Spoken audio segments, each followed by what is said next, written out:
Gayatri PG college Sanchore के online class में आप सभी विद्यार्थियों का स्वागत है। प्रिय विद्यार्थियों, नमस्कार। बीए फाइनल ईयर राजनीति विज्ञान विषय में हम हमारे पेपर अंतर्राष्ट्रीय राजनीति से संबंधित टॉपिक शीत युद्ध की उत्पत्ति के कारणों का अध्ययन कर रहे हैं। हमने पिछले कक्षा में शीत युद्ध की उत्पत्ति के कारण के बारे में कुछ हमने समझा था। उसमें स्पष्ट किया था कि शीत युद्ध की उत्पत्ति के कारणों को दो भागों में विभाजित किया गया है। एक है पूर्व के विरुद्ध पश्चिमी शिकायतें और दूसरा है पश्चिम के विरुद्ध पूर्व की शिकायतें। मैंने कक्षा में स्पष्ट कर दिया था कि आपको पूर्व और पश्चिम का तात्पर्य सोवियत संघ और अमेरिका से लेना है। जिसका हम अध्ययन कर रहे हैं वो कल वाले टॉपिक के साथ इंक्लूड है, अर्थात सोवियत संघ के विरुद्ध पश्चिमी शक्तियाँ अर्थात अमेरिका और अमेरिका के सहयोगी राज्य, इनकी क्या क्या शिकायतें थी, उनको किन किन बिंदुओं पर किन किन आधार पर उनको मतभेद था, ये सब हम समझ रहे हैं। पिछली कक्षा में जो हमने पढ़ा है उससे आगे के टॉपिक को आज हम शुरुआत कर रहे हैं, तो कंटिन्यू तौर पे देखेंगे। गए कल हमने देखा था कि सोवियत संघ के प्रति अमेरिका तथा अमेरिका के सहयोगी राज्यों को क्या क्या शिकायतें थी। उसमें हमने देखा कि विश्व राजनीति में सोवियत संघ का जो प्रभाव बढ़ रहा था और विश्व राजनीति में जो सोवियत संघ का हस्तक्षेप बढ़ रहा था, इससे पश्चिम के देश अमेरिका सहित राज्य बहुत बड़े भयग्रस्त हो गए थे। ये गैर कारण। दूसरा, दोनों के विचारधारात्मक मतभेद थे। एक साम्यवादी विचारधारा तो दूसरा पूंजीवादी विचारधारा को लेकर चल रहे थे, तो इस आधार पर भी मतभेद थे। और यही नहीं, जब यूरोप के लगभग कई राष्ट्रों में मजदूर आंदोलन, श्रमिक आंदोलन, समाजवादी दलों का निर्माण होता जा रहा था, तो इससे भी पश्चिम के देशों का भय बढ़ता जा रहा था।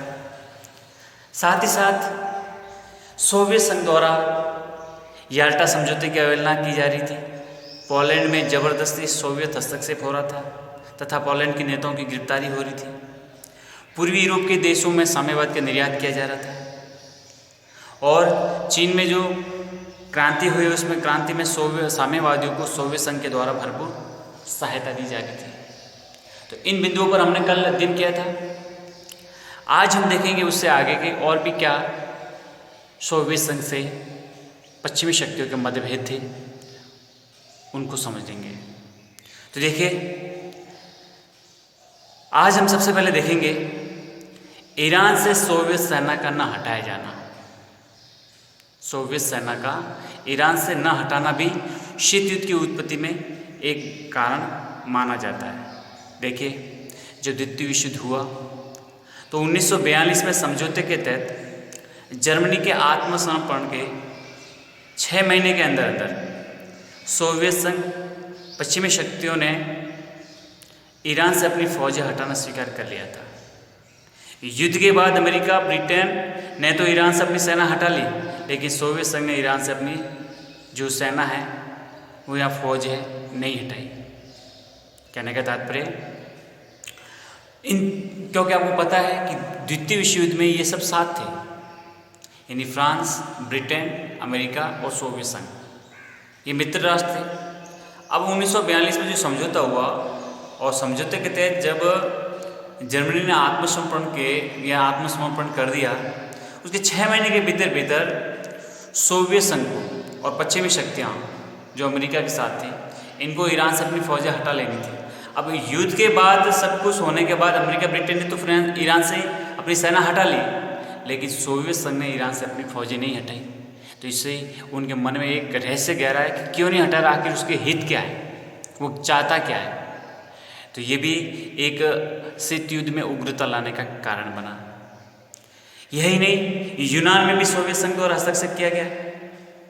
अब देखो, ये जो भी आरोप हैं, प्रत्यारोप हैं, ये सब अमेरिका के द्वारा अर्थात पश्चिमी देशों की शिकायतें हैं पूर्व के विरुद्ध। उनका एक आरोप है कि इस प्रकार की वजह से हमारे शीत युद्ध में तीव्रता आई। तो देखो कि यूनान में जो सोवियत संघ का हस्तक्षेप किया गया, अब हुआ क्या था कि सोवियत संघ ने यूनान में साम्यवादियों को समर्थन देना आरंभ किया। यूनान आपको पता है, वही प्लेटो, अरस्तु, सुकरात का देश। यूनान में जो साम्यवादी थे उनको सोवियत संघ ने समर्थन देना आरंभ कर दिया। तो अमेरिका ने यूनान की सरकार को सहायता देने के लिए आगे आया और यूनान के गृह युद्ध में सोवियत संघ तथा अमेरिका के अप्रत्यक्ष रूप से आपस में विरोधी बना दिया। अब देखो, जब अमेरिका वो यूनान की सरकार की सहायता देने के लिए आगे आया, लेकिन साथ ही साथ जो सोवियत संघ है वो यूनान के जो साम्यवादी दल के या साम्यवादी विचारधारा के समर्थक थे उनको समर्थन देना शुरू कर दिया। अब आप सोचो, एक ही देश में दो बड़ी महाशक्तियाँ आती हैं, एक इस प्रकार से, दूसरा किसी अन्य प्रकार से सहायता करता है, तो फलस्वरूप है कि वहाँ पे गृह युद्ध जैसी स्थिति होगी। ठीक है, तो यूनान के गृह युद्ध में सोवियत संघ तथा अमेरिका के अप्रत्यक्ष रूप से आपस में विरोधी बना दिया कि आप साम्यवादियों को समर्थन दे रहे हैं और हम लोकतांत्रिक स्वरूप को समर्थन दे रहे हैं, तो आखिर दोनों के हित तो अलग अलग है। तो इस प्रकार का उसको लगा कि ये हमारे बीच में एक प्रकार की टांग अड़ाने का काम कर रहा है। तो इससे भी दोनों देशों के मध्य तनाव बढ़ा और अमेरिका बिल्कुल नहीं चाहता था कि सोवियत संघ का जिस प्रकार से हस्तक्षेप किया जा रहा है यूनान में, वो कतई उचित नहीं है। इसी प्रकार से तुर्की पर सोवियत संघ का भी दबाव बना। अब तुर्की पर क्या हुआ कि युद्ध के बाद सोवियत संघ ने तुर्की पर दबाव डाला द्वितीय विश्व युद्ध के बाद, और तुर्की के कुछ क्षेत्रों पर सोवियत संघ का या सोवियत संघ ने हस्तांतरण करने की मांग की। विशेषकर वह बॉस्फेरस में अपना सैनिक अड्डा बनाना चाहता था। इस पर तुर्की तथा पश्चिमी देशों ने विरोध किया। तो जब ये विरोध हुआ तो उसमें अमेरिका ने किसका समर्थन किया? तुर्की का। देखो, सोवियत संघ चाहता था कि तुर्की के जो कुछ क्षेत्र हैं, जैसे उसमें से एक है बॉस्फेरस, वो अपनी तरफ उनको हस्तांतरित करना चाह रहा था, क्योंकि सोवियत संघ का एक हित था कि बॉस्फेरस में अपना सैनिक अड्डा बना लें। अब ये सैनिक अड्डा बनाना, इस प्रकार की सब गतिविधियां हैं, वो तुर्की और पश्चिमी राष्ट्रों को बिल्कुल पसंद नहीं आई, वो बिल्कुल उनको सह नहीं पाया। ये जो भी कदम उठाया जा रहा है सोवियत संघ के द्वारा, ये कदापि उचित नहीं है। तो इसलिए उनका मतभेद हुआ और अमेरिका ने खुला खुला तुर्की का समर्थन कर दिया कि तुर्की का राष्ट्रीय क्षेत्र है, इस पर किसी प्रकार का कोई भी दबाव नहीं बनना चाहिए तथा किसी के द्वारा हस्तगत नहीं करना चाहिए। तो इससे भी एक दोनों देशों के मध्य उग्रता बढ़ी। अगला है सोवियत संघ का जर्मनी पर दबाव। अब देखो, ये पूरी दबाव की राजनीति है। किसी न किसी प्रकार से दबाव बना के अपना प्रभाव बढ़ाओ, अपना खौफ पैदा करो, भय पैदा करो, ताकि सब राज्य डर के मारे हमारे साए में आ जाए। अब सोवियत संघ में क्या हुआ, सोवियत संघ का जर्मनी में क्या हुआ, बहुत ही खतरनाक बना स्थिति। देखो, मैं आपको एक एक पॉइंट वाइज बताता हूँ। सबसे पहले जर्मनी के दुर्भाग्य देखो कि जर्मन मशीनरी जो थी वो पूरी तरह से उसको सोवियत संघ ले गए। द्वितीय विश्व युद्ध के बाद जर्मनी पूरी तरह कंगाल, और जर्मनी पूरी तरह हार चुका था सेकेंड वर्ल्ड वॉर में। तो अब अपनी क्षतिपूर्ति के एवज में सोवियत संघ ने क्या किया कि जो भी सोवियत संघ को नुकसान पहुंचा है उसकी भरपाई कैसे करें। तो उसने जर्मनी से अपनी भरपाई के लिए क्या किया कि जो भी भारी मशीनरी थी जर्मनी की, तो उस भारी औद्योगिक मशीनों को सोवियत संघ ले जाने का निर्णय कर लिया। सोचो कितनी बदहाल और बुरी स्थिति बनी होगी जर्मनी की कि हम जर्मनी और सोवियत संघ के जो मध्य युद्ध हुआ और जर्मनी उस युद्ध में हार गया, लेकिन सोवियत संघ का ये तर्क था कि इस युद्ध में बहुत हमें हानि हुई है और इस क्षतिपूर्ति की पूर्ति कैसे करें। तो उसने क्या किया कि क्योंकि आपको पता है जर्मनी का औद्योगिक राष्ट्र था, तो यहाँ पर जो भी जर्मनी में बड़ी बड़ी औद्योगिक इकाइयाँ थी, उस पर जो भारी मशीनरी थी, वो सब उसने ले जाने का निर्णय कर दिया। कहाँ पर? सोवियत संघ में। सोवियत संघ में ले जाने का निर्णय कर दिया गया। ठीक है, यही नहीं, कुछ जर्मन नेता थे, उन जर्मन नेताओं को कैद करना शुरू कर दिया या फिर देश निकाला कर दिया कि कहीं भी दिखाई नहीं देना चाहिए। दिखाई दे भी दिए तो जेल में डाल दिया जाएगा। सोचो ये स्थिति बन गई। तो एक तो उसने आर्थिक चोट तो लगे कि जो भी भारी मशीनरी थी जर्मनी में वो सब कुछ वहाँ पर ले जाने का तय कर दिया सोवियत संघ में। साथ ही साथ जर्मन नेता थे उनको कैद कर दिया और कुछ को देश निकाला कर दिया। और यही नहीं, पूर्वी जर्मनी को अलग कर दिया। पूर्वी जर्मनी है उसको दो, मतलब जर्मनी को दो भागों में विभाजित कर दिया गया, पूर्वी जर्मनी और पश्चिमी जर्मनी। पूर्वी जर्मनी और पश्चिमी जर्मनी, ठीक है। तो पूर्वी जर्मनी को बिल्कुल से अलग कर दिया और अपने नियंत्रण में रखना शुरू किया। जर्मनी के साम्यवादी दल पर सोवियत संघ का निर्णय। अब इस दल को जबरदस्ती साम्यवादी दल में बलपूर्वक विलय करवा दिया। कहने का तात्पर्य जो जर्मनी का समाजवादी दल था उसको साम्यवादी दल में बलपूर्वक विलय करवा दिया गया। किसके द्वारा? सोवियत संघ के द्वारा। तो देखो जर्मनी की क्या हालत बना रखी है सोवियत संघ ने, ठीक है। इसके साथ और क्या क्या, जर्मनी को एक आर्थिक क्षेत्र मानने से सोवियत संघ ने इनकार कर दिया। कहने का तात्पर्य जो जर्मनी है वो एक इसको इकोनॉमिक जोन मानने से बिल्कुल स्पष्ट मना कर दिया गया। किसके द्वारा? सोवियत संघ द्वारा। फिर और क्या क्या, पोलैंड तथा जर्मनी के मध्य ओडेनीज की जो सीमा बनाने का सोवियत संघ ने निर्णय किया तथा जर्मनी के कुछ क्षेत्रों को पोलैंड को हस्तांतरण करने के लिए सोवियत संघ की मौन स्वीकृति दे दी। अब इसकी इन दोनों कामों में भी मतलब अमेरिका सहित पश्चिमी शक्तियों की भौहें तन गई। क्या कि पोलैंड और जर्मनी के मध्य, अब देखो पोलैंड और जर्मनी है वो पड़ोसी राज्य है। अब इसमें सीमा बनाने का निर्णय कौन कर रहा है? सोवियत संघ कर रहा है। अरे किसी देश की सीमा है और निर्णय कोई और करेगा, सोचो क्या ये उचित है? तनाव बढ़ेगा नहीं बढ़ेगा? स्वाभाविक बढ़ेगा। तो पोलैंड और जर्मनी के बीच में एक जो जगह है ओडेनीज को सीमा बनाने का सोवियत संघ ने जो निर्णय किया, यही नहीं जर्मनी के कुछ क्षेत्रों को पोलैंड को हस्तांतरित कर दिया। हस्तांतरित करने के लिए सोवियत संघ ने अपनी मौन स्वीकृति दे दी। उस पर किसी प्रकार का उसने कोई कटाक्ष नहीं किया, कोई अपना मत प्रकट नहीं किया। मौन स्वीकृति देने के तात्पर्य वो चाहता था कि हाँ इस प्रकार से हो, मतलब वो यूँ है कि जर्मनी में जैसा जो चाहता था उसने जर्मनी के साथ प्रयोग किया। जर्मनी को बर्बाद अलग थलग करने का पूरा उसने ये काम किया। तो इससे बहुत बड़ा यूँ कह सकते हैं शीत युद्ध की जो रणभूमि थी वो बेचारी जर्मनी की हालत खराब करके छोड़ दी, ठीक है। तो इस प्रकार से ये उन्होंने जो सोवियत संघ ने अपना कई रूप से कई प्रकार से जर्मनी का दबाव बनाकर तितर बितर करने का काम किया। अगला है बर्लिन की नाकाबंदी। अब देखिए जर्मनी की राजधानी है बर्लिन।